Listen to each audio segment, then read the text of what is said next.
ਵਾਹਿਗੁਰੂ जी का खालसा वाहिगुरू जी की फतेह। प्रोग्राम इतिहास के पन्निਆਂ ਵਿੱਚੋਂ लैके मैं हाज़र हाँ। इस प्रोग्राम ਦੇ ਵਿੱਚ ਅੱਜ ਅਸੀਂ ਗੱਲਬਾਤ ਕਰਾਂਗੇ ਮੀਰੀ ਪੀਰੀ ਦੇ ਮਾਲਕ ਛੇਵੇਂ ਪਾਤਸ਼ਾਹ ਸਾਹਿਬ श्री गुरु हरगोबिंद साहिब जी के प्रकाश दिहाड़े संबंधी। तो सब तो पहला देश विदेश ਦੀਆਂ ਸੰਗਤਾਂ ਨੂੰ मेरे वालों तो समुची सिख चैनल की टीम के वालों गुरु हरगोबिंद महाराज जी के प्रकाश दिहाड़े दियाँ लख लख वधाइयाँ। तो अज का प्रोग्राम इतिहास के पन्निਆਂ ਵਿੱਚੋਂ ਦੇ देश विदेश ਦੀਆਂ ਸੰਗਤਾਂ ਦੇ ਨਾਲ ਸਾਂਝ ਕਰਨਗੇ सरदार जसबीर सिंह जी पट्टी तो गुरु हरगोबिंद साहिब जी के समुचे जीवन के उत्ते असीं गलबात करांगे। सो आओ पट्टी साहब के नाल फतेह की सांझ पाउंदियां प्रोग्राम की शुरुआत करते हैं। पट्टी साहब वाहिगुरू जी का खालसा वाहिगुरू जी की फतेह। वाहिगुरू जी का खालसा वाहिगुरू जी की फतेह। पट्टी साहब सब तो पहला जानना चाहूँगा गुरु हरगोबिंद महाराज जी का प्रकाश कदों हुंदा आ ते उन्हां दे माता पिता के संबंध विच तुसीं देश विदेश दीयां संगतां दे नाल सांझ करो। पहलां ते साडे ਸਰੋਤਿਆਂ ਨੂੰ ਤੇ ਦਰਸ਼ਕਾਂ ਨੂੰ ਸਾਰਿਆਂ ਨੂੰ ਛੇਵੇਂ ਪਾਤਸ਼ਾਹ ਜਿਹੜੇ ਆ ਸ਼੍ਰੀ ਗੁਰੂ ਹਰਗੋਬਿੰਦ ਸਾਹਿਬ ਜੀ ਦੇ ਜਿਹੜੇ ਪ੍ਰਕਾਸ਼ ਪੁਰਬ ਦੀ ਲੱਖ ਲੱਖ ਵਧਾਈ ਹੋਵੇ। ਤੇ ਗੁਰੂ ਹਰਗੋਬਿੰਦ ਸਾਹਿਬ ਜਿਹੜੇ ਸੀ ਉਹ ਅੱਜ 18 ਜੂਨ 1595 ਈਸਵੀ ਨੂੰ ਉਹਨਾਂ ਦਾ ਜਿਹੜਾ ਸੀ ਗੁਰੂ ਕੀ ਵਡਾਲੀ ਜੀ ਅੰਮ੍ਰਿਤਸਰ ਵਿਖੇ ਜਨਮ ਹੋਇਆ ਸੀ ਜੀ। ਉਹਨਾਂ ਦੇ ਪਿਤਾ ਪੰਚਮ ਪਾਤਸ਼ਾਹ ਸ਼ਹੀਦਾਂ ਦੇ ਸਰਤਾਜ ਧੰਨ ਧੰਨ ਸ਼੍ਰੀ ਗੁਰੂ ਅਰਜਨ ਦੇਵ ਜੀ महाराज जी ਤੇ ਉਹਨਾਂ ਦੇ ਮਾਤਾ ਜੀ ਗੰਗਾ ਜੀ ਸਨ ਜੀ ਜੀ। ਆਮ ਤੌਰ ਤੇ ਹੁੰਦਾ ਵੀ ਉਹਨਾਂ ਦਾ ਜਦੋਂ ਜਨਮ ਹੋਇਆ ਉਹ ਉਹਨਾਂ ਦੀ ਸ਼ਾਦੀ ਤੋਂ ਬਾਅਦ ਗੁਰੂ ਸਾਹਿਬ ਦੀ ਸ਼ਾਦੀ ਤੋਂ ਕਾਫੀ ਦੇਰ ਬਾਅਦ ਹੋਇਆ ਸੀ ਜੀ ਜੀ। ਜਦੋਂ ਮਾਤਾ ਜੀ ਨੇ ਇੰਨੀ ਗੱਲ ਕਿ ਮਹਾਰਾਜ ਤੁਸੀਂ तीन दुनिया के घर सवारते हो जी ते अपने घर कोई औलाद नहीं जी ते कुछ साडा भी सोचो जी। ते उस टाइम ते बाबा बुढ़ा जी बारे जिहड़ी एक चलत साखी चलती है जी कि माता जी उन्होंने कहा भी बाबा बुढ़ा जी को जाओ तुसीं उन्हां को वर लो जी। ਉਹਦਾ ਕਾਰਨ ਕੀ ਸੀ कि बाबा बुढ़ा जी उस टाइम ਦੇ ਤੇ गुरु घर ਦੇ ਸਭ ਤੋਂ ਵੱਡੇ ਸਿੱਖ ਸਨ ਜੀ। क्योंकि गुरु नानक पातशाह तो लैके तो वो छेवें पातशाह के नाल रहे हैं। इस करके उन्हें गुरु साहब का बाबा बुढ़ा जी का सत्कार किया गुरु साहब ने जी। वैसे तो वो आप सब जानी जान सन गुरु अर्जन देव पातशाह जी लेकिन सत्कार किया उन्होंने जी।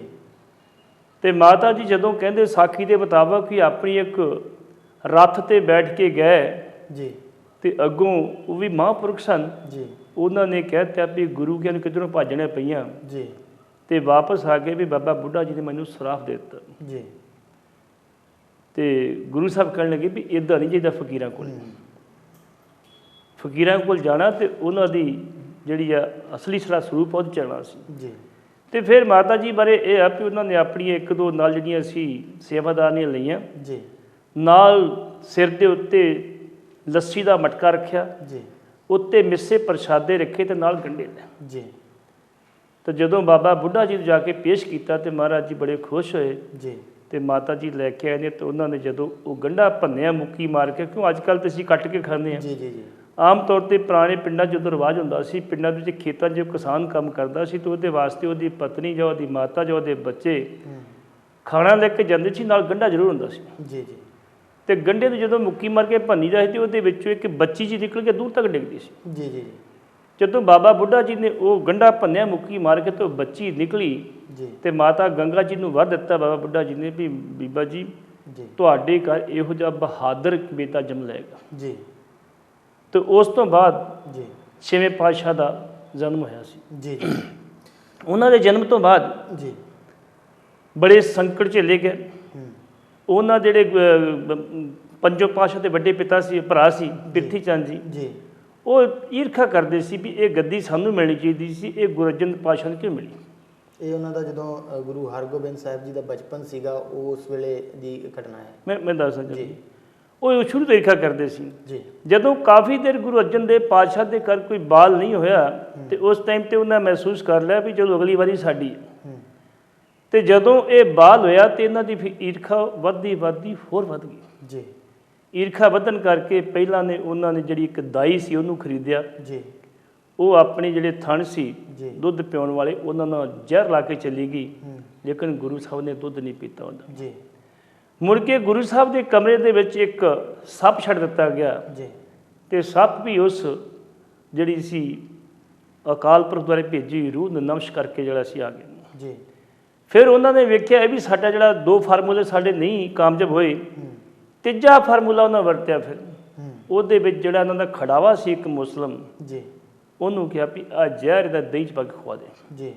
ਜਦੋਂ ਉਹ ਦਹੀਂ 'ਚ ਪਾ ਕੇ ਜ਼ਹਿਰ ਖੋਣ ਲੱਗਾ ਤੇ ਗੁਰੂ ਸਾਹਿਬ ਨੇ ਨਹੀਂ ਖਾਧਾ ਤੇ ਉਸ ਤੋਂ ਬਾਅਦ ਜਿਹੜੇ ਸੀ ਗੁਰੂ ਅਰਜਨ ਦੇਵ ਪਾਤਸ਼ਾਹ ਆ ਗਏ, ਉਹਨੂੰ ਸਾਰੀ ਗੱਲ ਦਾ ਪਤਾ ਲੱਗਾ, ਉਹਨਾਂ ਕੁਛ ਨਹੀਂ ਕਿਹਾ ਉਹਨੂੰ ਜੀ।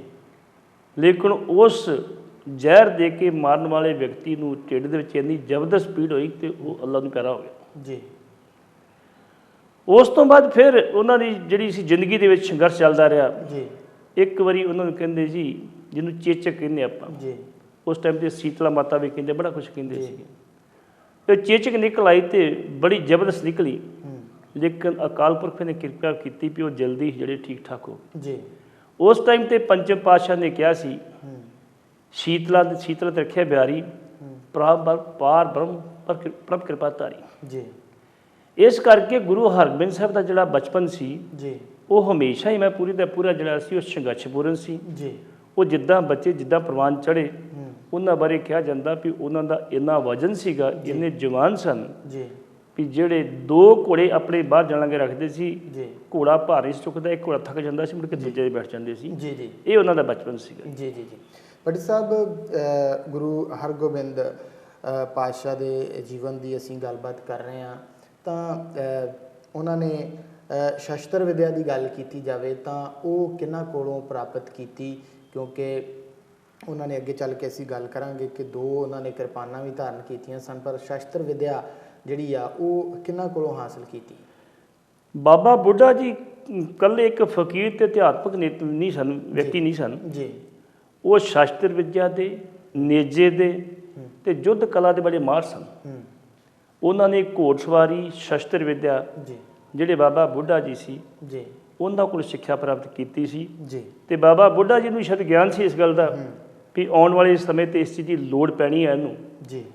ਤੇ ਗੁਰੂ ਪੰਚਮ ਪਾਤਸ਼ਾਹ ਨੇ ਕਿਹਾ ਸੀ ਵੀ ਇਹਨਾਂ ਨੂੰ ਜੇ ਸਿੱਖਿਅਤ ਪੂਰਾ ਕੀਤਾ ਜਾਵੇ, ਕਿਉਂਕਿ ਉਹਨਾਂ ਨੂੰ ਕੁਦਰਤੀ ਤੌਰ ਤੇ ਗਿਆਨ ਸੀਗਾ ਵੀ ਆਉਣ ਵਾਲਾ ਸਮਾਂ ਕਿੱਦਾਂ ਦਾ ਆ ਰਿਹਾ। ਜੀ। ਇਸ ਕਰਕੇ ਜਿਹੜੀ ਸੀ ਤਾਕਤ ਬੜੀ ਸੀ ਉਹਨਾਂ ਦੇ ਵਿੱਚ, ਛੇਵੇਂ ਪਾਤਸ਼ਾਹ ਦੇ ਵਿੱਚ। ਜੀ।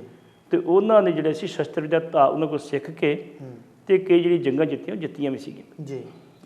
ਭੱਟੀ ਸਾਹਿਬ, ਗੁਰੂ ਹਰਗੋਬਿੰਦ ਸਾਹਿਬ ਜੀ ਦੇ ਜੀਵਨ ਦੀ ਗੱਲ ਕਰੀਏ ਤਾਂ ਉਹਨਾਂ ਦਾ ਜਿਹੜਾ ਆਨੰਦ ਕਾਰਜ ਜਾਂ ਸ਼ਾਦੀ ਜਿਹੜੀ ਆ ਉਹ ਕਿੰਨੀ ਉਮਰ ਦੇ ਵਿੱਚ ਹੋਈ ਸੀਗੀ ਤੇ ਕਿਹਨਾਂ ਨਾਲ ਉਹਨਾਂ ਦੀ ਸ਼ਾਦੀ ਜਿਹੜੀ ਆ ਉਹ ਹੋਈ? ਵੇਖੋ ਜੀ, ਉਹਨਾਂ ਦੀ ਜਿਹੜੀ ਸ਼ਾਦੀ ਦੇ ਬਾਰੇ ਨਾ ਕਈ ਜਗ੍ਹਾ ਤੇ ਆਉਂਦਾ ਵੀ ਉਹਨਾਂ ਦੀ ਜਿਹੜੀ ਮਾਤਾ ਦਮੋਦਰੀ ਸੀ ਉਹਨਾਂ ਦੀ ਸ਼ਾਦੀ ਹੋਈ, ਉਹਨਾਂ ਦੀ ਜੀ ਪਹਿਲੀ ਸ਼ਾਦੀ। ਜੀ। ਕੁਛ 3 ਸ਼ਾਦੀਆਂ ਜ਼ਿਕਰ ਕਰਦੇ, ਬੀਬੀ ਨਾਨਕੀ ਇੱਕ ਹੋਰ ਸ਼ਾਦੀ 3 ਸ਼ਾਦੀਆਂ ਜ਼ਿਕਰ ਕਰਦੇ ਆ। ਜੀ। ਕਈ ਇਤਿਹਾਸਕਾਰ ਕਹਿੰਦੇ 3 ਚੋਂ ਉਹਨਾਂ ਦੀ ਔਲਾਦ ਸੀ, ਕਈ ਇਤਿਹਾਸ ਕਹਿੰਦੇ ਵੀ ਨਹੀਂ ਬੀਬੀ ਦਮੋਦਰੀ ਜਿਹੜੀ ਸੀ ਉਹਨਾਂ ਚੋਂ ਔਲਾਦ ਸੀਗੀ। ਜੀ। ਇਹ ਇੱਕ ਜਿਹੜਾ ਉਹ ਸਾਡਾ ਮੇਰੇ ਖਿਆਲ ਖੋਜ ਦਾ ਮਸਲਾ ਵਾ, ਜੀ। ਅਸੀਂ ਉਹਦੇ 'ਚ ਨਾ ਪਈਏ, ਲੇਕਿਨ ਕਹਿ ਦਈਏ ਵੀ ਉਹਨਾਂ ਦੀ ਸ਼ਾਦੀ 10 ਸਾਲ ਦੀ ਉਮਰ 'ਚ ਹੋਈ ਸੀਗੀ ਜੀ ਦਮੋਦਰੀ ਜੀ ਨਾਲ। ਜੀ। ਤੇ ਉਹਨਾਂ ਦੇ ਕੋਈ 6 ਸੀ, ਇੱਕ ਬੇਟੀ ਸੀ ਤੇ 5 ਬੱਚੇ ਸੀ ਉਹਦੇ ਵਿੱਚ। ਜੀ। ਜੀ। ਗੁਰਤਾ ਗੱਦੀ ਦੀ ਪ੍ਰਾਪਤੀ ਦੀ ਗੱਲ ਕਰੀਏ ਤਾਂ ਭੱਟੀ ਸਾਹਿਬ, ਗੁਰੂ ਹਰਗੋਬਿੰਦ ਮਹਾਰਾਜ ਜੀ 6ਵੇਂ ਪਾਤਸ਼ਾਹ ਮੀਰੀ ਪੀਰੀ ਦੇ ਮਾਲਕ ਨੂੰ ਗੁਰਤਾ ਗੱਦੀ ਦੀ ਪ੍ਰਾਪਤੀ ਜਿਹੜੀ ਆ ਉਹ ਕਦੋਂ ਹੁੰਦੀ ਆ ਤੇ ਕਿੰਨਾ ਪਰਿਸਥਿਤੀਆਂ ਦੇ ਵਿੱਚ ਗੁਰਤਾ ਗੱਦੀ ਜਿਹੜੀ ਕਿੰਨੀ ਸਾਲ ਦੀ ਉਮਰ ਦੇ ਵਿੱਚ ਉਹਨਾਂ ਨੂੰ ਪ੍ਰਾਪਤ ਹੁੰਦੀ ਹੈ? 1595 ਚ ਉਹਨਾਂ ਦਾ ਜਿਹੜਾ ਪ੍ਰਕਾਸ਼ ਹੋਇਆ ਜੀ। ਤੇ 1606 ਦੇ ਵਿੱਚ ਜਦੋਂ ਗੁਰੂ ਅਰਜਨ ਦੇਵ ਪਾਤਸ਼ਾਹ ਨੂੰ ਸੁਨੇਹਾ ਭੇਜਿਆ ਜਹਾਂਗੀਰ ਨੇ ਵੀ ਤੁਸੀਂ ਆ ਕੇ ਜੋ ਕੁਛ ਕਰ ਰਹੇ ਹੋ, ਦੁਕਾਨਦਾਰੀ ਚਲਾ ਰਹੇ ਹੋ, ਬੰਦ ਕਰੇ ਦਾ ਸਪਸ਼ਟੀਕਰਨ ਆ ਕੇ ਦਿਓ। ਜੀ। ਤੇ ਗੁਰੂ ਸਾਹਿਬ ਨੂੰ ਪਹਿਲਾਂ ਪਤਾ ਸੀਗਾ ਵੀ ਕੀ ਭਾਣੇ ਵਰਤਣੇ ਨੇ। ਜਹਾਂਗੀਰ ਤਾਂ ਵੀ ਕਹਿੰਦਾ ਸੀ ਕਿ ਝੂਠ ਦੀ ਦੁਕਾਨ ਚੱਲ ਰਹੀ ਹੈ ਇੱਕ, ਉਹਦਾ ਕਾਰਨ ਸੀਗਾ ਜੀ ਅਸੀਂ ਇਕੱਲੇ ਚੰਦੂ ਨੂੰ ਦੋਸ਼ੀ ਠਹਿਰਾਉਣੇ ਨਹੀਂ, ਇੱਕ ਚੰਦੂ ਦਾ ਚਚੇਰਾ ਭਰਾ ਸੀ, ਕਾਨਾ ਮਾਨਾ 3-4 ਬੰਦੇ ਸੀਗੇ ਜੀ। ਇਹ ਗੁਰੂ ਸਾਹਿਬ ਕੋਲ ਆਏ ਸੀ, ਅਸੀਂ ਵੱਡੇ ਵੱਡੇ ਲਿਖਾਰੀਆਂ, ਸਾਡੀ ਜਿਹੜੀ ਆ ਇਹ ਆਇਤਾਂ ਵੀ ਦਰਜ ਕੀਤੀਆਂ ਜਾਣ ਗੁਰੂ ਗ੍ਰੰਥ ਸਾਹਿਬ ਵਿੱਚ। ਜੀ। ਗੁਰੂ ਸਾਹਿਬ ਨੇ ਕਿਹਾ ਸੀ ਇਹ ਨਹੀਂ ਹੋ ਸਕਦੀਆਂ, ਇਸ ਗ੍ਰੰਥ ਦੇ ਵਿੱਚ ਸਿਰਫ ਉਹੀ ਅਧਿਆਤਮਕ ਬਾਣੀ ਦਰਜ ਹੋ ਸਕਦੀ ਆ। ਉਹ ਕਹਿੰਦੇ ਤੁਸੀਂ ਕਬੀਰ ਦੀ ਕੀਤੀ ਹੈ, ਰਾਮਦੇਵ ਸਾਰਿਆਂ ਦੀ ਕੀਤੀ ਆ, ਸਾਡੀ ਵੀ ਕਰੋ ਤੁਸੀਂ। ਜੀ। ਉਹਨਾਂ ਨੇ ਮਨਾ ਕਰਤਾ ਸੀ ਤੇ ਉਹਨਾਂ ਨੇ ਜਾ ਕੇ ਫਿਰ ਚੁੱਕਿਆ ਸੀ, ਜਾ ਕੇ ਮਰਜਾਂਗ ਨੂੰ ਚੁੱਕਿਆ ਸੀ ਤੇ ਆਪਣੇ ਚੰਦੂ ਭਰਾ ਨੂੰ ਚੁੱਕਿਆ ਸੀਗਾ। ਜੀ। ਜੇ ਕਿਤੇ ਇਹਦਾ ਭਰਾ ਚਚੇਰਾ ਭਰਾ ਜਾ ਕੇ ਨਾ ਚੁੱਕਦਾ ਤੇ ਸ਼ਾਇਦ ਚੰਦੂ ਇੰਨਾ ਖਿਲਾਫ ਨਾ ਹੁੰਦਾ ਜਿੰਨਾ ਉਸ ਟਾਈਮ ਤੇ ਖਿਲਾਫ ਹੋਇਆ ਸੀਗਾ। ਹੁਣ ਆਪਾਂ ਗੁਰਗੱਦੀ ਦਿਵਸ ਦੀ ਗੱਲ ਕਰਦੇ ਹਾਂ ਜੀ। ਗੁਰਗੱਦੀ ਜਿਹੜੀ ਸੀ ਇਹਨਾਂ ਦੀ 1606 ਦੇ ਵਿੱਚ ਗੁਰੂ ਸਾਹਿਬ ਨੇ ਆਪਣੇ ਲਾਹੌਰ ਜਾਣ ਤੋਂ ਪਹਿਲਾਂ, ਜਹਾਂਗੀਰ ਦੇ ਪਾਸ ਜਾਣ ਤੋਂ ਪਹਿਲਾਂ ਇਹਨਾਂ ਦੀ ਜਿਹੜੀ ਸੀ ਗੱਦੀ ਨਸ਼ੀਨੀ ਕਰ ਦਿੱਤੀ ਸੀ ਜੀ। ਔਰ ਹੋਈ ਹਰਿਮੰਦਰ ਸਾਹਿਬ ਦੇ ਅੰਦਰ ਸੀ ਜੀ। ਸੰਗਤਾਂ ਦੀ ਹਾਜ਼ਰੀ ਦੇ ਵਿੱਚ ਜੀ। ਕੀਤੀ ਬਾਬਾ ਬੁੱਢਾ ਜੀ ਨੇ ਸੀ ਜੀ। ਬਾਬਾ ਬੁੱਢਾ ਜੀ ਨੇ ਜਦੋਂ ਕੀਤੀ ਤੇ ਪਹਿਲੀ ਵਾਰੀ ਕੀਤਾ, ਜਿਹੜੇ ਬਾਕੀ 5 ਗੁਰੂ ਸਾਹਿਬ ਸੀ, 4 ਗੁਰੂ ਸਾਹਿਬ ਸੀ, ਉਹਨਾਂ ਦੀ ਸੇਲੀ ਟੋਪੀ ਦੇ ਨਾਲ ਜਿਹੜੀ ਸੀ ਉਹ ਗੁਰਗੱਦੀ ਹੋਈ ਸੀ ਜੀ। ਲੇਕਿਨ 6ਵੇਂ ਪਾਤਸ਼ਾਹ ਦੀ ਕਲਗੀ ਲਗਾ ਕੇ ਕੀਤੀ ਗਈ ਸੀ ਜੀ। ਜਿੱਥੋਂ ਸਾਡੀ ਇਸ ਰਵਾਇਤ ਸ਼ੁਰੂ ਹੋਈ ਕਲਗੀ ਲਾਉਣ ਦੀ, ਸਾਡੀ ਜਿਹੜੀ ਸੀ ਗੁਰੂ ਸਾਹਿਬ ਵੱਲੋਂ। ਜੀ। ਉਸ ਤੋਂ ਬਾਅਦ ਜਿੰਨੇ ਗੁਰੂ ਆਏ ਉਹਨੂੰ ਕਲਗੀ ਲਗਾਈ ਜੀ। ਇਸ ਕਰਕੇ ਮੈਂ ਸੋਚਦਾ ਵੀ 1606 ਦੇ ਵਿੱਚ ਜਦੋਂ ਉਹਨਾਂ ਨੂੰ ਕਲਗੀ ਲਗਾ ਕੇ ਗੁਰਗੱਤਾ ਦਿੱਤੀ, ਬਖਸ਼ੀ ਗਈ ਜੀ, ਤੇ ਨਾਲ ਕਿਹਾ ਗਿਆ ਵੀ ਹੁਣ ਤੁਹਾਡੇ ਤੇ ਬੜੇ ਇਮਤਿਹਾਨ ਆਉਣੇ ਆ, ਇਹਨਾਂ ਦਾ ਤੁਸੀਂ ਫਿਰ ਜਿਹੜਾ ਸੀ ਜਾਬਤੇ ਤੇ ਰਹਿ ਕੇ ਤੇ ਅਕਾਲ ਪੁਰਖ ਦੀ ਜਿਹੜੀ ਆ ਹਜ਼ੂਰੀ 'ਚ ਰਹਿ ਕੇ ਜੀ, ਇਹਨਾਂ ਦਾ ਪਾਲਣ ਕਰਨਾ। ਤੇ ਗੁਰੂ ਸਾਹਿਬ ਉਹਨਾਂ ਨੇ ਕਿਹਾ ਸੀ ਮਹਾਰਾਜ ਤੁਹਾਡਾ ਹੱਥ ਚਾਹੀਦਾ ਤੇ ਇਹਦੇ ਵਿੱਚ ਮੈਂ ਕਿਸੇ ਕਿਸਮ ਦੀ ਕਮੀ ਨਹੀਂ ਆਉਣ ਦੇਵਾਂਗਾ। ਇਸ ਕਰਕੇ 11 ਸਾਲ ਦੀ ਉਮਰ ਦੇ ਵਿੱਚ ਉਹਨਾਂ ਦੀ ਜਿਹੜੀ ਸੀ ਗੁਰਗੱਦੀ ਹੋਈ ਸੀ ਜੀ। ਤੇ 19 ਸਾਲ ਦੇ ਵਿੱਚ ਉਹਨਾਂ ਦਾ ਪਹਿਲਾ ਬੇਟਾ ਜਿਹੜਾ ਬਾਬਾ ਗੁਰਦੱਤਾ ਜੀ ਦਾ ਜਨਮ ਹੋਇਆ ਸੀ ਉਹਨਾਂ 'ਚ। ਜੀ ਜੀ ਜੀ। ਬਿਲਕੁਲ ਪ੍ਰੋਗਰਾਮ ਇਤਿਹਾਸ ਦੇ ਪੰਨਿਆਂ ਦੇ ਵਿੱਚ ਸਰਦਾਰ ਜਸਬੀਰ ਸਿੰਘ ਜੀ ਪੱਟੀ ਦੇਸ਼ ਵਿਦੇਸ਼ ਦੀਆਂ ਸੰਗਤਾਂ ਦੇ ਨਾਲ 6ਵੇਂ ਪਾਤਸ਼ਾਹ ਮੀਰੀ ਪੀਰੀ ਦੇ ਮਾਲਕ ਸਾਹਿਬ ਸ੍ਰੀ ਗੁਰੂ ਹਰਗੋਬਿੰਦ ਮਹਾਰਾਜ ਜੀ ਦੇ ਪ੍ਰਕਾਸ਼ ਦਿਹਾੜੇ ਦੇ ਸੰਬੰਧੀ, ਉਹਨਾਂ ਦੇ ਜੀਵਨ ਦੇ ਸਮੁੱਚੇ ਜੀਵਨ ਦੇ ਸੰਬੰਧ ਦੇ ਵਿੱਚ ਗੱਲਬਾਤ ਜਿਹੜੀ ਆ ਉਹ ਕਰ ਰਹੇ ਆ। ਬੜੇ ਸੁੰਦਰ ਸ਼ਬਦਾਂ ਦੇ ਵਿੱਚ ਵਿਚਾਰਾਂ ਦੀ ਸਾਂਝ ਜਿਹੜੀ ਆ ਉਹ ਚੱਲ ਰਹੀ ਆ। ਤੇ ਪ੍ਰੋਗਰਾਮ ਇਤਿਹਾਸ ਦੇ ਪੰਨਿਆਂ ਨੂੰ ਅੱਗੇ ਵਧਾਉਂਦਿਆਂ ਹੋਇਆਂ ਪੱਟੀ ਸਾਹਿਬ, ਮੈਂ ਜਾਣਨਾ ਚਾਹੂੰਗਾ ਕਿ 6ਵੇਂ ਪਾਤਸ਼ਾਹ ਨੂੰ ਮੀਰੀ ਪੀਰੀ ਦੇ ਮਾਲਕ ਵੀ ਕਿਹਾ ਜਾਂਦਾ ਹੈ। 2 ਕਿਰਪਾਨਾਂ ਉਹਨਾਂ ਨੇ ਧਾਰਨ ਕੀਤੀਆਂ ਸਨ, ਇੱਕ ਮੀਰੀ ਦੀ, ਇੱਕ ਪੀਰੀ ਦੀ। ਉਹਨਾਂ ਕਿਰਪਾਨਾਂ ਧਾਰਨ ਕਰਨ ਦਾ ਕੀ ਮਕਸਦ ਸੀਗਾ ਤੇ ਕੀ ਉਹਨਾਂ ਦਾ ਸੰਕਲਪ ਸੀਗਾ ਮੀਰੀ ਪੀਰੀ ਦੀ ਕਿਰਪਾਨ ਦਾ? ਪੰਚਮ ਪਾਤਸ਼ਾਹ ਗੁਰੂ ਅਰਜਨ ਦੇਵ ਪਾਤਸ਼ਾਹ ਦੀ ਜਦੋਂ ਸ਼ਹਾਦਤ ਹੋ ਗਈ ਜੀ, ਉਸ ਤੋਂ ਬਾਅਦ ਗੁਰੂ ਸਾਹਿਬ ਨੇ ਮਹਿਸੂਸ ਕਰ ਲਿਆ ਸੀ ਹੁਣ ਸਾਨੂੰ ਸਿਰਫ ਭਗਤੀ ਨਾਲ ਨਹੀਂ ਕੰਮ ਚੱਲੇਗਾ, ਜੀ, ਸ਼ਕਤੀ ਦੀ ਵਰਤੋਂ ਕਰਨੀ ਪੈਗੀ। ਜੀ। ਉਹਨਾਂ ਨੇ ਉਸ ਟਾਈਮ ਦੇ ਉੱਤੇ ਜਿਹੜੀ ਜਦੋਂ ਸਰੋਵਰ ਦੀ ਖੁਦਾਈ ਕੀਤੀ ਗਈ ਸੀ ਜੀ, ਤੇ ਉਹਦੀ ਜਿਹੜੀ ਕਾਰ ਕੱਢੀ ਗਈ ਸੀ, ਉਹ ਜਿੱਥੇ ਅਕਾਲ ਤਖਤ ਬਣਿਆ ਉੱਥੇ ਸੀ ਜੀ। ਉਸ ਕਾਰ ਦੇ ਨਾਲ ਉਹਨਾਂ ਨੇ ਇੱਕ ਥੜੀ ਦੀ ਉਸਾਰੀ ਕੀਤੀ ਜਿਹੜਾ ਮੇਰੇ ਖਿਆਲ 12 ਫੁੱਟ ਦੇ ਕਰੀਬ ਉੱਚਾ ਵਾ, ਜੀ, ਤੇ ਜਿਹਨੂੰ ਇੱਕ ਉਹਨਾਂ ਅਕਾਲ ਬੁੰਗੇ ਦਾ ਨਾਂ ਦਿੱਤਾ। ਜੀ। ਤੇ ਉਹਨਾਂ ਨੇ ਇਹ ਮਹਿਸੂਸ ਕਰ ਲਿਆ ਸੀ ਹੁਣ ਸਿਰਫ ਭਗਤੀ ਨਾਲ ਗੱਲ ਨਹੀਂ ਚੱਲਣੀ, ਵੀਰ ਰਸ ਵੀ ਸਿੰਘਾਂ ਚਾਹੀਦਾ ਵਾ। ਜੀ। ਉੱਥੋਂ ਉਹਨਾਂ ਢਾਡੀ ਸਭਾ ਸ਼ੁਰੂ ਕੀਤੀ, ਜੀ। ਢਾਡੀ ਵਾਰਾਂ ਸ਼ੁਰੂ ਕੀਤੀਆਂ ਜੀ। ਤੇ ਢਾਡੀ ਵਾਰਾਂ ਗਾ ਕੇ ਢਾਡੀ ਜਿਹੜੇ ਸੀ ਵੀਰ ਰਸ ਪੈਦਾ ਕੀਤੇ ਵੀ ਸਾਡੇ ਜਵਾਨਾਂ ਦੇ ਵਿੱਚ, ਸਾਡੇ ਫੌਜੀਆਂ ਦੇ ਵਿੱਚ, ਸਾਡੇ ਜਿਹੜੇ ਜਥੇਬੰਦੀ ਆ ਉਹਦੇ ਵਿੱਚ ਜਿਹੜਾ ਸੀ ਵੀਰ ਰਸ ਪੈਦਾ ਹੋਵੇ। ਤੇ ਇਹਨਾਂ ਨੇ ਉਸ ਟਾਈਮ ਦੇ ਉੱਤੇ ਇਹਦੇ ਉੱਤੇ ਮੀਰੀ ਤੇ ਪੀਰੀ ਦੀਆਂ 2 ਤਲਵਾਰਾਂ ਪਹਿਨੀਆਂ ਸੀ। ਪੀਰੀ ਦਾ ਮਤਲਬ ਸੀਗਾ ਜੀ ਵੀ ਅਧਿਆਤਮਕ, ਜੀ, ਤੇ ਜਿਹੜੀ ਮੀਰੀ ਦਾ ਮਤਲਬ ਸੀ ਦੁਨਿਆਵੀ। ਜੀ। ਅੱਜ ਵੀ 2 ਨਿਸ਼ਾਨ ਸਾਹਿਬ ਲੱਗੇ, ਤੁਸੀਂ ਵੇਖੋ ਅਕਾਲ ਤਖਤ ਦੇ ਸਾਹਮਣੇ, ਜੀ, ਇੱਕ ਮੀਰੀ ਦਾ, ਜੀ, ਇੱਕ ਪੀਰੀ ਦਾ। ਜੀ। ਇਹਦੇ ਵਿੱਚ ਮੈਂ ਥੋੜ੍ਹਾ ਜਿਹਾ ਹੋਰ ਜ਼ਿਕਰ ਕਰਦੇ ਹਾਂ ਵੀ ਡਾਕਟਰ ਸੁਖਦਿਆਲ ਸਿੰਘ ਜਿਹੜੇ ਪਟਿਆਲੇ ਵਾਲੇ ਨੇ ਉਹ ਇਹ ਗੱਲ ਕਹਿੰਦੇ ਵੀ ਜਿਹੜਾ ਮੀਰੀ ਦਾ ਨਿਸ਼ਾਨ, ਪੀਰੀ ਦਾ ਨਿਸ਼ਾਨ ਆ, ਜੀ, ਪੀਰੀ ਦੇ ਨਿਸ਼ਾਨ ਦੇ ਉੱਤੇ ਹਮੇਸ਼ਾ ਖੰਡਾ ਲੱਗਾ ਹੋਏਗਾ ਕਰਕੇ, ਜੀ। ਤੇ ਜਿਹੜਾ ਮੀਰੀ ਦਾ ਨਿਸ਼ਾਨ ਹੋਏਗਾ ਉਹਦੇ ਉੱਤੇ ਜਿਵੇਂ ਆਪਾਂ ਨੇਜਾ ਹੁੰਦਾ ਬਰਛਾ ਟਾਈਪ, ਜੀ, ਉਹ ਨਿਸ਼ਾਨ ਹੋਏਗਾ। ਤੇ ਜਿਹੜਾ ਵਿੱਚ ਕ੍ਰਾਸ ਆ ਉਹ ਦੋਵਾਂ ਨੂੰ ਜੋੜਨ ਦਾ ਕੰਮ ਕਰਦਾ, ਉਹ 'ਚ ਵੀ ਖੰਡਾ ਲੱਗ ਜਾਂਦਾ ਇੱਕ, ਜੀ, ਉਹ ਉਹਨਾਂ ਨੂੰ ਜੋੜਨ ਦਾ ਕੰਮ ਕਰਦਾ। ਜੀ। ਇਸ ਕਰਕੇ ਉਹਨਾਂ ਦੀ ਜਿਹੜੀ ਗੱਲ ਹੈ ਇਹਦੇ ਬਾਰੇ ਤੇ ਡਾਕਟਰ ਸੁਖਦਿਆਲ ਸਿੰਘ ਜ਼ਿਆਦਾ ਗੱਲ ਦੇ ਸਕਦੇ ਨੇ, ਜਵਾਬ ਜ਼ਿਆਦਾ। ਜੀ। ਲੇਕਿਨ ਅੱਜ ਵੀ ਜੇ ਤੁਸੀਂ ਵੇਖ ਲਓ ਤੇ ਜਿਹੜੇ ਉਹ ਮੀਰੀ ਤੇ ਪੀਰੀ ਨਿਸ਼ਾਨ ਲੱਗੇ, ਉਹ ਖੰਡਾ ਤੇ ਜਿਹੜਾ ਨੇਜਾ ਨਹੀਂ ਹੈਗਾ, ਉਹ ਦੋਵੇਂ ਨੇਜਾ ਟਾਈਪ ਹੀ ਨੇ। ਜੀ। ਆਮ ਤੌਰ ਤੇ ਗੁਰਦੁਆਰੇ ਤੁਸੀਂ ਵੇਖੋ ਖੰਡੇ ਦਾ ਲਾਇਆ ਹੁੰਦਾ ਉਹਨਾਂ ਨੇ। ਜੀ, ਜੀ, ਜੀ। ਤੇ ਹੁਣ ਸ਼੍ਰੋਮਣੀ ਕਮੇਟੀ ਨੂੰ ਇਸ ਗੱਲ ਦਾ ਪਤਾ ਜਾਂ ਮੈਨੂੰ ਨਹੀਂ ਪਤਾ ਇਸ ਗੱਲ ਦਾ। ਜੀ। ਉਹ ਨਿਸ਼ਾਨ ਸਾਹਿਬ ਵੀ ਜਿਹੜੇ ਕੁਛ ਗਿਆ ਭਾਈ ਜਿਹੜੇ ਸੀ ਸਾਰੇ ਸਾਬਕਾ ਜਥੇਦਾਰ ਗਿਆਨੀ ਕਿਰਪਾਲ ਸਿੰਘ ਜਿਹੜੇ ਕਹਿੰਦੇ ਸੀ ਕੋਠਾ ਸਾਹਿਬ ਠੀਕ ਠਾਕ ਆ, ਜੀ, ਆਪਣੀ ਜਾਨ ਬਚਾਉਣ ਦੀ ਖਾਤਰ ਆਰਮੀ ਕੋਲੋਂ, ਜਦੋਂ ਕਿ ਸਭ ਕੁਝ ਬਰਬਾਦ ਹੋ ਚੁੱਕਾ ਸੀਗਾ ਜੀ 1984 ਦੇ ਵਿੱਚ, ਉਹ ਆਪਣੀ ਕਿਤਾਬ 'ਚ ਲਿਖਦੇ ਵੀ ਇੱਕੋ ਨਿਸ਼ਾਨ ਸਾਹਿਬ ਬੰਦਾ ਸੀ। ਜੀ। ਇੱਕ ਨਿਸ਼ਾਨ ਥੱਲੇ ਡਿੱਗਾ ਪਿਆ ਸੀ ਤੇ 2 ਜਥੇਬੰਦੀਆਂ ਸੀ, ਜੋ ਨੇ ਕਹਿੰਦੇ ਵੀ ਸਾਡਾ ਨਿਸ਼ਾਨ ਸਾਹਿਬ 2 ਚੜਾ ਲਓ। ਉਹਨਾਂ ਨੇ ਫਿਰ 2 ਜਥੇਬੰਦੀਆਂ ਨੇ 2 ਨਿਸ਼ਾਨ ਸਾਹਿਬ ਚੜ੍ਹਾ ਲਏ ਤੇ 2 ਬਣ ਗਏ। ਲੇਕਿਨ ਮੈਂ ਮਹਿਸੂਸ ਕਰਦਾ ਵੀ ਇਹ 'ਚ ਕਿੰਨੀ ਸੱਚਾਈ ਹੈ ਇਹ ਨਹੀਂ ਪਤਾ। ਜੀ। ਇਹ ਵੀ ਇੱਕ ਮੈਂ ਸੋਚਦਾ ਖੋਜ ਦਾ ਵਿਸ਼ਾ ਤੇ ਵੀ ਖੋਜ ਹੋਣੀ ਚਾਹੀਦੀ। ਜੇ ਸਾਡੇ ਗਿਆਨੀ ਕਿਰਪਾਲ ਸਿੰਘ ਨੇ ਲਿਖਿਆ ਤੇ ਉਹ ਕਿਉਂ ਲਿਖਿਆ। ਕੱਲ੍ਹ ਇੱਕ ਵਿਅਕਤੀ ਮੇਰੇ ਆਫਿਸ ਆਇਆ ਸੀ, ਉਹ ਮੈਨੂੰ ਦੱਸ ਕੇ ਗਿਆ ਸੀ, ਬਾਰੇ ਮੈਂ ਪੜ੍ਹਿਆ ਨਹੀਂ ਜੀ, ਮੈਂ ਉਹਦੇ ਵਿਅਕਤੀ ਦੀ ਗੱਲ ਤੁਹਾਡੇ ਨਾਲ ਕਰ ਰਿਹਾ ਜੀ ਜੀ। ਹੁਣ ਮੀਰੀ ਪੀਰੀ ਦੇ ਬਾਅਦ ਜਦੋਂ ਇਹਨਾਂ ਨੇ 2 ਕਿਰਪਾਨਾਂ ਪਹਿਨੀਆਂ ਤੇ ਉਹਨਾਂ ਨੇ ਕਹਿਤਾ ਭਗਤੀ ਤੇ ਸ਼ਕਤੀ ਸਾਡੇ ਸਮੇਲ 2 ਨੇ ਜੀ। ਇਹਦੇ ਵਿੱਚ ਉਹਨਾਂ ਦੇ ਆਪਣੇ ਸ਼ਰਧਾਲੂ ਆਉਂਦੇ ਸੀ ਬੜੀ ਬੜੀ ਦੂਰ, ਉਹਨਾਂ ਨੂੰ ਸੁਨੇਹੇ ਭੇਜੇ ਵੀ ਤੁਸੀਂ ਹੁਣ ਇੱਥੇ ਆਪਣੇ ਜਿਹੜੇ ਸ਼ਹਿਜ਼ਾਦੇ ਨੇ ਜਿਹੜੇ ਆਪਣੇ ਫਰਜ਼ੰਦ ਨੇ ਉਹ ਗੁਰੂ ਘਰ ਗੁਰੂ ਦੀ ਰੱਖਿਆ ਲਈ ਭੇਟ ਕਰੋ ਜੀ, ਘੋੜੇ ਭੇਟ ਕਰੋ ਤੇ ਸ਼ਸਤਰ ਭੇਟ ਕਰੋ। ਜਦੋਂ ਗੁਰੂ ਸਾਹਿਬ ਨੇ ਇਹ ਕੰਮ ਸ਼ੁਰੂ ਕਰਦਾ ਤੇ ਵਿਰੋਧੀ ਨੇ ਜਾ ਕੇ ਫਿਰ ਜਹਾਂਗੀਰ ਦੇ ਕੰਨ ਭਰਨੇ ਸੀਗੇ ਤੇ ਗੁਰੂ ਸਾਹਿਬ ਨੇ ਫਿਰ ਇਹ ਕਿਹਾ ਸੀਗਾ ਵੀ ਵੇਖੋ ਜਿਹੜੇ ਸਿੱਖ ਆ ਉਹ ਜਦੋਂ ਵੀ ਇਹਨਾਂ ਦੀ ਆਪਸੀ ਕੋਈ ਘਰੇਲੂ ਜਾਂ ਕੋਈ ਆਪਣੀ ਸਮਾਜਿਕ ਤੌਰ ਤੇ ਲੜਾਈ ਹੁੰਦੀ ਤੇ ਇਹਨਾਂ ਨੂੰ ਜਾ ਕੇ ਮੁਗਲਾਂ ਦੀ ਕਚਹਿਰੀ ਧੱਕੇ ਖਾਣੇ ਪੈਂਦੇ ਆ। ਹੁਣ ਇਹਨਾਂ ਵਾਸਤੇ ਇੱਕ ਤਖਤ ਬਣਾ ਦਿੱਤਾ ਸੀ ਜੀ, ਕਹਿੰਦੇ ਤੇ ਇਹ ਵੀ ਆ ਵੀ ਇਹ ਦਿੱਲੀ ਦੇ ਤਖਤ ਨਾਲ 6 ਇੰਚ ਉੱਚਾ ਵਾ ਜੀ। ਉਦੋਂ ਦਿੱਲੀ ਤਖਤ ਕਿੱਥੇ ਸੀ ਕਿਵੇਂ ਸੀ ਉਹ ਬਾਅਦ ਦੀ ਗੱਲ ਆ ਜੀ, ਲੇਕਿਨ ਮੈਂ ਇਹ ਕਹਿੰਦਾ ਵੀ ਜਿੱਦਾਂ ਵੀ ਤਖਤ ਹੈਗਾ ਸੀ, ਤਖਤ ਜਿਹੜਾ ਬਣਾਇਆ ਤਾਂ ਉਹਦਾ ਮਤਲਬ ਇਹ ਸੀ ਵੀ ਇਹਦੇ ਤੇ ਬੈਠ ਕੇ ਗੁਰੂ ਸਾਹਿਬ ਜਿਹੜੇ ਸੀ ਲੋਕਾਂ ਦੇ ਫੈਸਲੇ ਕਰਦੇ ਸੀਗੇ ਵੀ ਲੋਕਾਂ ਨੂੰ ਸਾਡੇ ਜਿਹੜੇ ਸਿੱਖ ਆ ਉਹਨਾਂ ਨੂੰ ਮੁਗਲਾਂ ਦੀ ਦਾਲ 'ਚ ਨਾ ਜਾਣਾ ਪਵੇ, ਉਹ ਇੱਥੇ ਆਪਣੀ ਦਾਲ ਚੱਕ ਕੇ ਫਿਰ ਸਕਦੇ। ਅਕਾਲ ਤਖਤ ਤੇ ਪੱਟੀ ਸਾਹਿਬ ਸਿਰਫ ਸਿੱਖਾਂ ਦੇ ਹੀ ਮਾਮਲਿਆਂ ਦੇ ਫੈਸਲਿਆਂ ਦਾ ਨਿਪਟਾਰਾ ਹੁੰਦਾ ਸੀਗਾ ਜਾਂ ਫਿਰ ਕੋਈ ਹੋਰ ਵਿਅਕਤੀ ਵੀ ਆ ਕੇ ਇੱਥੇ ਜਿਹੜਾ ਆ ਉਹ ਅਪੀਲ ਕਰ ਸਕਦਾ ਸੀਗਾ ਕਿ ਮੇਰੇ ਨਾਲ ਆਹ ਘਟਨਾ ਵਾਪਰ ਗਈ ਆ ਤੇ ਮੈਨੂੰ ਇਸ ਦਾ ਇਨਸਾਫ ਦਿਵਾਇਆ ਜਾਵੇ? ਵੇਖੋ ਜੀ, ਇੱਥੇ ਕੋਈ ਵੀ ਆ ਸਕਦਾ ਸੀ ਜੀ, ਕਿਸੇ ਵੀ ਧਰਮ ਦਾ, ਕਿਸੇ ਵੀ ਜਾਤ ਦਾ, ਕਿਸੇ ਵੀ ਫਿਰਕੇ ਦਾ ਆ ਕੇ ਆਪਣੀ ਸ਼ਿਕਾਇਤ ਦਰਜ ਕਰਵਾ ਸਕਦਾ ਸੀਗਾ ਜੀ। ਉਹਦੀ ਸ਼ਿਕਾਇਤ ਦੂਰ ਕਰਨ ਵਾਸਤੇ ਜਿਹੜੀ ਸੀ ਪੂਰੀ ਵਾਹ ਲਾਈ ਜਾਂਦੀ ਸੀ ਜੀ। ਤੁਹਾਨੂੰ ਸ਼ਾਇਦ ਪਤਾ ਹੋਵੇ ਜਦੋਂ ਮਿਸਲਾਂ ਦਾ ਜ਼ਮਾਨਾ ਸੀਗਾ ਜੀ, ਉਦੋਂ ਇੱਕ ਪੰਡਤ ਇੱਥੇ ਆਇਆ ਸੀ ਜਿਹਨੇ ਅੱਗੇ ਫਰਿਆਦ ਕੀਤੀ ਸੀ ਵੀ ਜਿਹੜੇ ਕਸੂਰ ਦੇ ਨਵਾਬ ਆ ਉਹ ਮੇਰੀ ਪੰਡਤਾਣੀ ਚੁੱਕ ਕੇ ਲੈ ਗਏ ਜੀ। ਤੇ ਉਸ ਟਾਈਮ ਤੇ ਹਰੀ ਸਿੰਘ ਭੰਗੀ ਬੈਠਾ ਸੀ ਇੱਥੇ ਜੀ ਅਕਾਲ ਤਖਤ ਤੇ ਜੀ, ਤੇ ਉਹਨੇ ਕਹਿਤਾ ਸੀ ਪੰਡਤ ਜੀ ਰੋ ਨਾ, ਤੁਸੀਂ ਬੈਠ ਜਾਓ, ਸਾਡਾ ਜਥੇਦਾਰ ਬਾਹਰ ਗਿਆ ਆਉਂਦਾ ਤੇ ਗੱਲ ਕਰ ਲੈਂਦੇ ਆਪਾਂ। ਉਸ ਟਾਈਮ ਤੇ ਇਹ ਨਹੀਂ ਪਤਾ ਜਥੇਦਾਰ ਜਿਹੜਾ ਸੀ ਅਕਾਲ ਤਖਤ ਦਾ ਜੱਸਾ ਸਿੰਘ ਰਾਮਗੜੀਆ ਸੀ ਜਾਂ ਜੱਸਾ ਸਿੰਘ ਆਲੂ ਵਾਲੇ ਸੀ ਕਿ ਜੱਸਾ ਸਿੰਘ ਸੀ, ਕਿਹੜਾ ਨਹੀਂ ਪਤਾ ਜੀ। ਜਦੋਂ ਉਹ ਵਾਪਸ ਆਏ ਤੇ ਉਸ ਟਾਈਮ ਦਰਬਾਰ ਲੱਗਾ, ਪਹਿਲਾਂ ਅਰਦਾਸ ਕੀਤੀ ਗਈ, ਹੁਕਮਨਾਮਾ ਲੱਗਿਆ ਤੇ ਫਿਰ ਕਿਹਾ ਕਿ ਫਰਿਆਦੀ ਹੈ ਤੇ ਉਹ ਪੰਡਤ ਖੜਾ ਸੀ ਤੇ ਕੰਬੀ ਜਾਂਦਾ ਤੇ ਗੱਲ ਨਹੀਂ ਸੀ ਹੁੰਦੀ ਤੇ ਹਰੀ ਸਿੰਘ ਕਹਿਣ ਲੱਗਾ ਭੰਗੀ ਜੀ ਸਰਦਾਰ ਸੀ ਲੱਗ ਵੀ ਗੱਲ ਕਰ ਆਪਣੀ ਭਾਈ ਤੂੰ, ਉਹ ਤੋਂ ਗੱਲ ਨਹੀਂ ਹੁੰਦੀ ਸੀ। ਉਹਨੇ ਫਿਰ ਦੱਸਿਆ ਜਥੇਦਾਰ ਨੂੰ ਵੀ ਜਥੇਦਾਰ ਜੀ ਇਹਦੀ ਆਹ ਪ੍ਰੋਬਲਮ ਹੈਗੀ ਜੀ, ਪੰਡਤਾਣੀ ਚੁੱਕ ਕੇ ਲੈ ਕੇ ਤੇ ਆਪਾਂ ਲਿਆ ਕੇ ਦੇਣੀ। ਉਦੋਂ 2 ਧੜੇ ਬਣ ਗਏ ਸੀਗੇ ਜੀ।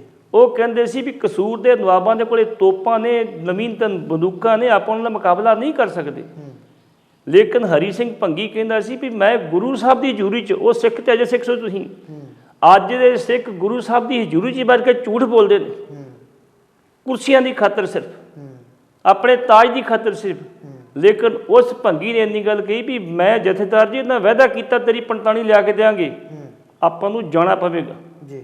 2 ਧੜੇ ਬਣ ਗਏ, ਇੱਕ ਕਹਿੰਦਾ ਜੀ ਜੇ ਆਪਾਂ ਗਏ ਤੇ ਮਰਾਂਗੇ ਉੱਥੇ, ਤੇ ਜੇ ਨਹੀਂ ਜਾਂਦੇ ਤੇ ਜਿਵੇਂ ਸੱਪ ਦੇ ਮੂੰਹ 'ਚ ਕੋੜ ਕਿੱਲੀ ਜੇ ਖਾਵੇ ਤੇ ਜਿਹੜੀ ਉਹ ਜ਼ਹਿਰ ਕੋੜ ਹੁੰਦਾ ਨਾ ਖਾਵੇ ਚੀਣਤ ਹੁੰਦੀ ਹੈ। ਫਿਰ ਹੁਕਮਨਾਮਾ ਲੈ ਗਿਆ ਸੀ, ਹੁਕਮਨਾਮਾ ਜੋ ਲੈ ਗਿਆ ਫਿਰ ਉਹਨਾਂ ਕਹਿ ਦਿੱਤਾ ਵੀ ਹੁਕਮਨਾਮਾ ਠੀਕ ਆ, ਚੜ੍ਹਾਈ ਕਰ ਦਿਓ। ਫਿਰ ਸਿੱਖਾਂ ਨੇ ਅਰਦਾਸ ਕਰਕੇ ਜੋ ਚੜ੍ਹਾਈ ਕੀਤੀ ਜੀ, ਤੇ ਜਿਹੜੇ ਉਹਨਾਂ ਦਿਨਾਂ 'ਚ ਮੁਸਲਮਾਨ ਜਿਹੜੇ ਰੋਜ਼ੇ ਚੱਲਦੇ ਸੀ ਉਹ ਧਰਤੀ 'ਚ ਟੋਏ ਖੋਦ ਕੇ ਠੰਡੇ ਥਾਂ ਬੈਠੇ ਸੀ ਤੇ ਇਹਨਾਂ ਨੇ ਜਾ ਕੇ ਸਭ ਤੋਂ ਪਹਿਲਾਂ ਉਹਨਾਂ ਦੀਆਂ ਤੋਪਾਂ 'ਤੇ ਕਬਜ਼ਾ ਕਰ ਲਿਆ ਤੇ ਕਸੂਰ ਨੂੰ ਆਪਣੇ ਕਬਜ਼ੇ 'ਚ ਕਰ ਲਿਆ, ਨਵਾਬ ਨੂੰ ਫੜ ਲਿਆ। ਉਹ ਪੰਡਤਾਣੀ ਨੂੰ ਲੈ ਆਂਦਾ, ਪੰਡਤਾਣੀ ਲਿਆ ਕੇ ਜਿਹੜੀ ਸਿੱਖਾਂ ਨੇ ਜਿਹੜੀ ਸੀ ਅਕਾਲ ਤਖਤ ਤੇ ਹਵਾਲੇ ਕੀਤੀ ਪੰਡਤ ਜੀ ਜੀ। ਇਹਦੇ ਨਾਲ ਇੱਕ ਇਤਿਹਾਸਕ ਘਟਨਾ ਹੋਰ ਜੁੜਦੀ, ਮੈਂ ਇੱਕ ਅੱਧੇ ਮਿੰਟ 'ਚ ਕਰ ਦਿੰਦਾ ਗੱਲ ਜੀ। ਉਹਦੇ ਵਿੱਚ ਜਿਹੜੀ ਇਤਿਹਾਸਕ ਨਿਕਲਦੀ, ਮੈਂ ਇਤਿਹਾਸਕ ਲੈ ਲਈਏ, ਸਰਦਾਰ ਸਿਮਰਨ ਸਿੰਘ ਮਾਨ ਉਹ ਵਰਲਡ ਹਿਸਟਰੀ 'ਚ ਗੋਲਡ ਮੈਡਲਿਸਟ ਨੇ ਜੀ। ਉਹਨਾਂ ਨੇ ਆਪਣੀ ਇੱਕ ਸਪੀਚ ਇੰਨੀ ਗੱਲ ਕਹੀ ਸੀ ਵੀ ਜਦੋਂ ਉਹ ਪੰਡਤਾਣੀ ਲਿਆ ਕੇ ਦਿੱਤੀ ਤੇ ਉਹਨੇ ਆ ਕੇ ਸਿੱਖਾਂ ਨੂੰ ਕਿਹਾ ਤੁਸੀਂ ਮੇਰੇ ਨਾਲ ਬੜਾ ਧੱਕਾ ਕੀਤਾ, ਤੁਸੀਂ ਮੇਰੇ ਨਾਲ ਬੜਾ ਧਰੋ ਕਮਾਇਆ, ਕਿਉਂਕਿ ਇਹ ਪੰਡਤ ਦੇ ਘਰ ਤੇ 4 ਕਿਲੋ ਆਟਾ ਨਹੀਂ ਪੀਪੇ 'ਚ ਹੈਗਾ, ਉੱਥੇ ਮੈਸ਼ ਕਰਦੀ ਸੀ, ਗੋਲੀਆਂ ਨੌਕਰ ਚੱਕਰ ਮੇਰੇ ਅੱਗੇ ਪਿੱਛੇ ਫਿਰਦੇ ਸੀ, ਵਧੀਆ ਮੇਰੇ ਉੱਤੇ ਰਹਿਣ ਵਾਸਤੇ ਬਿਸਤਰ ਸੀਗੇ।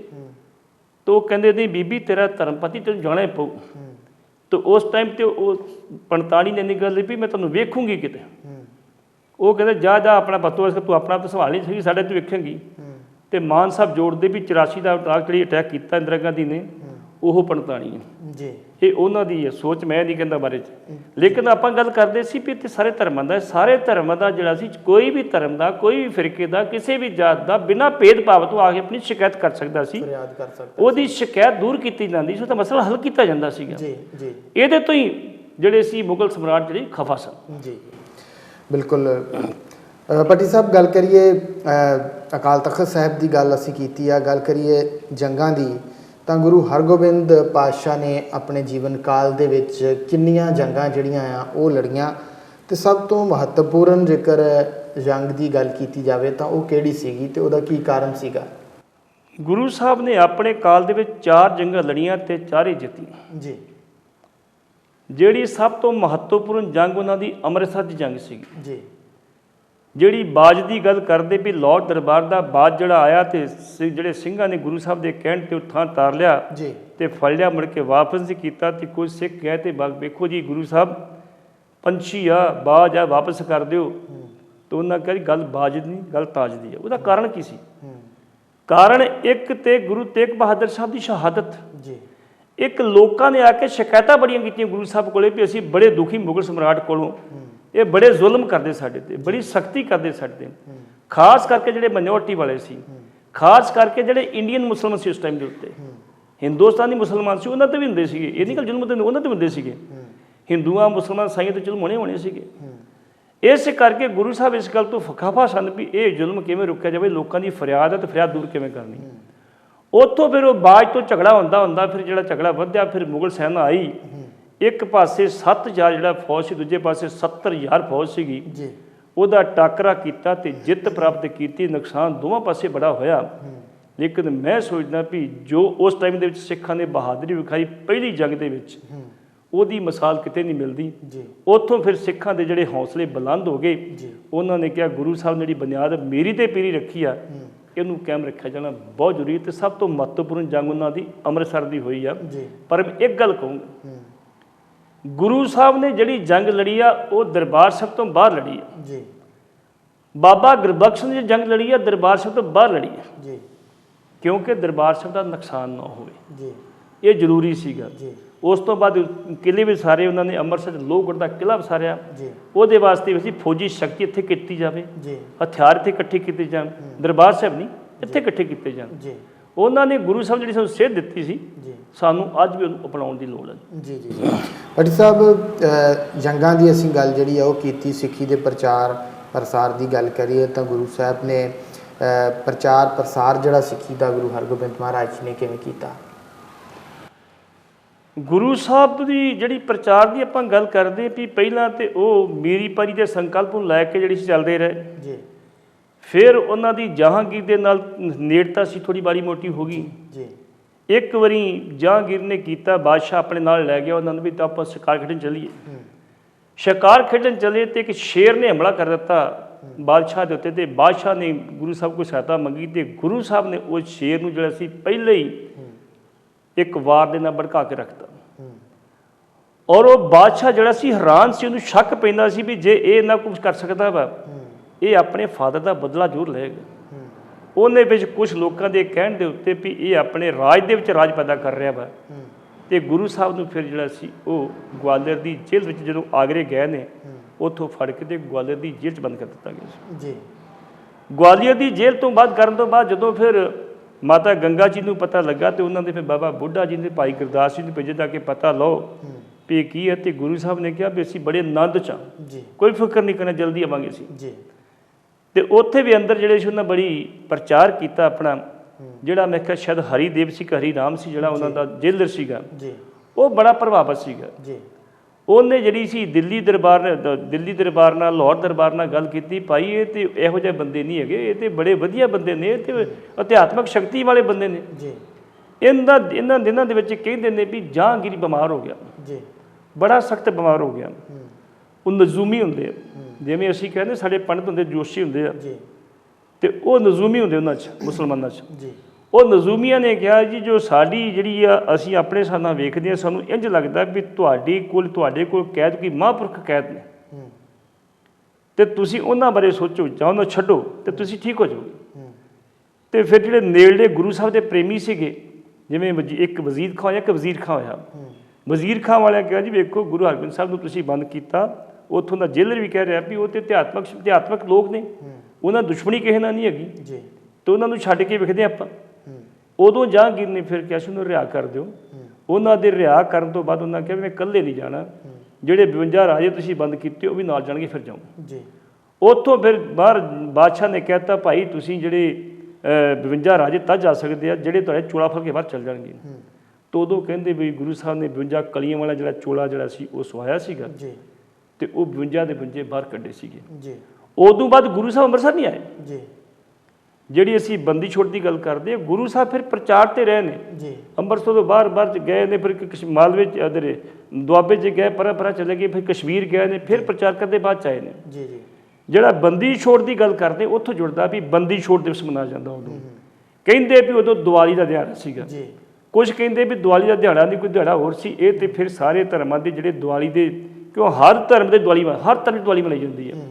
ਮੁਸਲਮਾਨਾਂ ਦਾ ਆਪਣਾ ਤਿਉਹਾਰ ਹੈ, ਹਿੰਦੂਆਂ ਦਾ ਆਪਣਾ ਤਿਉਹਾਰ, ਆਪਣੀ ਯਹੂਦੀਆਂ ਦਾ ਆਪਣਾ ਤਿਉਹਾਰ, ਸਾਰੇ ਧਰਮਾਂ ਮਨਾਈ ਜਾਂਦੀ ਹੈ।